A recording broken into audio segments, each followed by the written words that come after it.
because they are very similar to the example that we just did. Okay, so these are screenshots from Delta Math, which are very similar problems to what you're going to be asked to do. In fact, they are from the same problem set family. So you're just going to get another replica, not the same table. Well, it could potentially be the same table, but you're more than likely going to get a different table, but you're going to do the exact same thing. Okay? So the directions say find the equation. So here's where I'm at. The directions say find the equation of the exponential function represented by the table below. And here's the table below. So all of this. Okay, so hopefully you already know A, what is the structure? Okay, so what is the structure of an exponential function? Well, let's go back up here. This looks like the structure,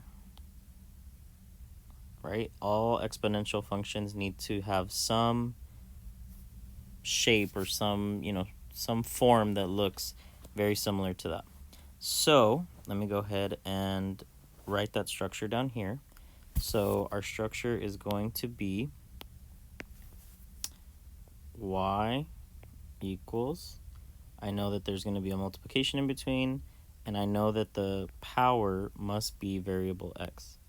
So this is going to be a, the starting value, and this is going to be b, the growth rate. Okay, so how am I going to find these values from the graph? So let's start with the easiest one. The easiest one, okay, so I'm just going to write, oops, let me change the color.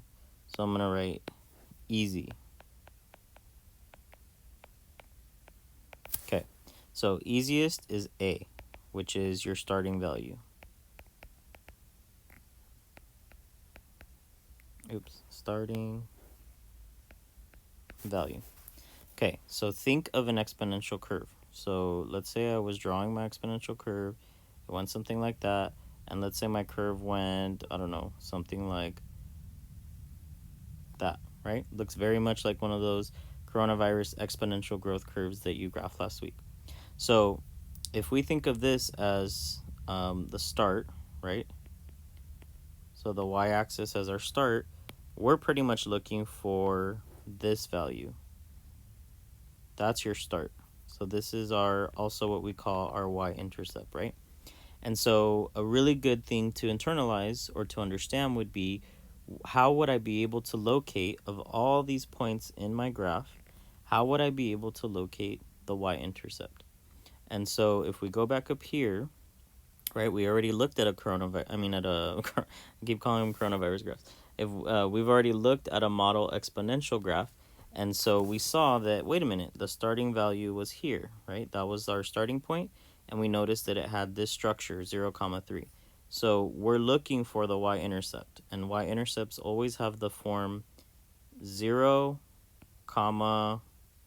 something, 0, some number, okay? And that is the number that we want in order to figure out the value of A. So I'm going to go down here, I'm going to go to my table, and I'm looking for, if I want A, right, I'm looking for something that has the structure 0, something, right? That would be the y-intercept. So, okay, going through the table, so I'm looking for 0. There has to be 0 in the first location. And if I look, I'm like, okay, that one has 3 in the first location, 2 in the first location, 1 in the first location. Yay! So that row is going to tell me my A value. So to stick with the same color scheme, that's your A value. A equals 2. Okay, so that was very straightforward. So now we know that our A value is equal to 2. So I have a partial exponential function now. So this structure is not really a secret anymore. I can go ahead and plug in the value 2. Okay, Now I need to figure out the growth rate. So I'm going to go ahead and use the rest of the table that I didn't use. So once you find the y-intercept, that's a really good way to get your a value. And then you're going to use the rest of it to get your growth rate. Okay, so how am I going to get the growth rate? So pretty much I'm looking for what is the pattern, or what am I noticing happen to each value over time. Okay, so I got my a value too. Now I'm looking at this row, so I'm going to color code it in pink for the same reason. So I want that. And the question I want to ask is, what is happening from number to number to number, right? So, okay, if I start at 2, how do I turn 2 into 1? And how do I turn 1 into a half? And how do I turn a half into a quarter? So there's two things that you might notice happening. You may notice that it's getting cut in half each time. Okay? So you might be like, okay, if I do 2, right? If I start with that number, and then if I do 2 divided by 2, that gives me 1. And then if I do 1 divided by 2, that gives me a half. And then if I do a half divided by 2, that gives me a quarter, right? So you'll notice that these are the numbers that are appearing in the table. So, okay, let's say you don't see the pattern, or let's say decimals maybe are like, I don't know, I don't really wanna take too long to figure out the b value. So there is another trick that you can do. So option 1 is look for the pattern. Option 2 is just do a quick division. Okay, and so you're probably asking, well, what can I divide? Honestly, you can divide any two numbers that are side by side, or consecutive, I guess is the word I should use. So let me show you what I mean. So if I take away these arrows and I just say, okay, pick any row. So let's say I pick this one. Okay, or actually, sorry, let's say I do this. Let's say I pick 1. So what I'm going to do is I'm going to say, let me do this divided by what came before it. So that's going to be 1 divided by 2. If you don't like that one, or you don't believe me, you could also pick another one. Let's say you pick 0.5, right? Then you're going to do 0.5 divided by the thing before it. What's 0.5 divided by 1? 0.5, which is still a half. So either way, no matter which way you think about it, you're going to end up with a b value equal to 1/2. And once you have that, you're going, oh, I probably should have done that in pink, sorry. Let me stick to my color scheme. So you're going to end up with a b value equal to 1/2. And once you figure out both of those values, you're going to be able to go into your exponential function. So over here I had b, but now I know the value is 1/2. Okay, so the exponential function,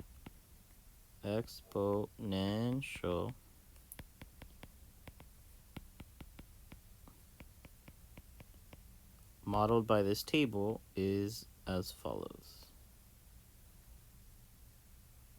That is not what I wanted. Sorry, I'm having more luck with the ovals today.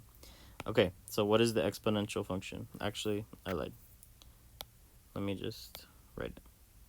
Okay, so then the exponential function would be y is equal to a value 2 times 1/2 to the x power. Okay, so if you go into Delta Math, you put that right in this box, it will mark you correct. Yay! Okay, let me do one more example just to reiterate with you. So again, let's say you're given a table. We know the structure that we need to fill.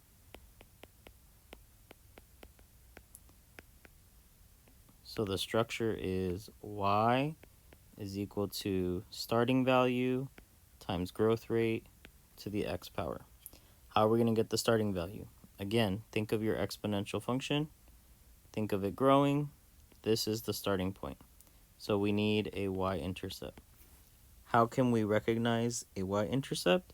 They always have the form 0, comma, some number. Okay, so let me go to my table real quick. Do I see anything that has 0, comma, some number? Here we go, first row. I can't promise that it will always be the first row, but in this case and in the last case, it seems like it is. So again, we have an a value equal to 2. Okay, so what that means is that we know a piece of our exponential function so far. So let me fill it in with you. So far, we know our exponential function is y is equal to 2 times b to the x power. Okay, and remember that we only have control over a and b. We can't touch y, we can't touch x, at least for the time being. But for the main structure, that's what we have. Okay, now how am I going to get the b value? For the b value, I'm going to look at this whole row. Okay, and I'm going to do one of two things. I'm either going to see a pattern, okay, and the pattern is always going to be either multiplication or division. So in the last case, we saw it was dividing by 2 each time, or getting cut in half each time. In this case, I'm noticing, hey, 2 becomes 4, 4 becomes 8, 8 becomes 16. This looks like it is doubling, right? So if I see it doubling, then that's pretty much going to tell me, hey, b is equal to 2, because 2 is the number that I think of when I think doubling. Now, if you don't like that, right, the other way I told you could do is you could do a quick division. So let me show you how you could do division. Oops. If you're not a fan of seeing the pattern, or you're just like, I don't see it. So again, pick any entry. So let's say I pick this one, 16. Divide by the number before it, which was 8. You'll notice you get 2. Don't believe me? Pick another entry. Let's say you pick 8.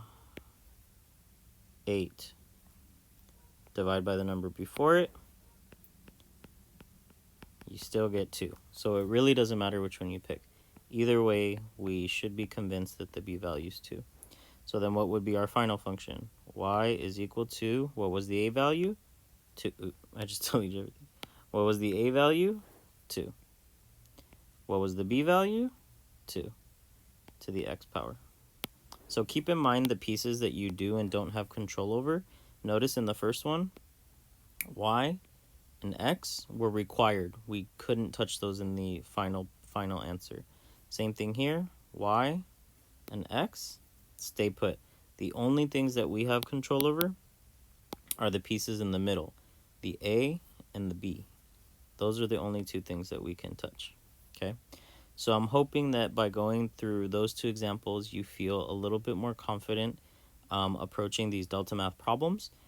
That set of delta math problems. If you need additional assistance, or if you just want extra guidance or to answer any questions, feel free to visit me in office hours.